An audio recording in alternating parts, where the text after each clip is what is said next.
بسم اللہ الرحمن الرحیم۔ سچی توبہ کرنے والے گنہگار کا واقعہ۔ حضرت ابن عمر رضی اللہ تعالیٰ عنہ فرماتے ہیں کہ اگر میں یہ حدیث شریف حضور سے ایک دو بار سنا ہوتا تو میں بیان نہ کرتا، لیکن میں اس حدیث شریف کو حضور سے 7 بار سے زیادہ سنا ہے۔ میں آپ صلی اللہ تعالیٰ علیہ وسلم سے فرماتے ہوئے یہ سنا ہے کہ ایک عورت اس کے پاس اپنی ضرورت کے لیے آئی تو اس شخص نے اس شرط پر 60 دینار دے دیے کہ اس کے ساتھ بدکاری کرے گا۔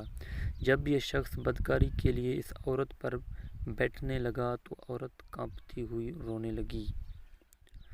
اس شخص سے کہا، تو کیوں رو رہی ہے؟ میں نے تیرے ساتھ زور و زبردستی کا معاملہ تو نہیں کیا؟ عورت نے کہا، ایسا تو کیا نہیں، لیکن میں نے زندگی میں ایسا عمل کبھی نہیں کیا، مگر آج سخت ضرورت نے مجھے اس کام پر مجبور کیا ہے۔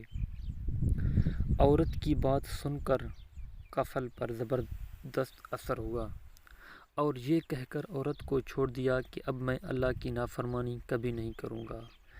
اسی رات کفل کا انتقال ہوتا ہے اور صبح کو اس کے دروازے پر یہ لکھا ہوا تھا، بے شک اللہ نے کفل کی مغفرت فرما دی۔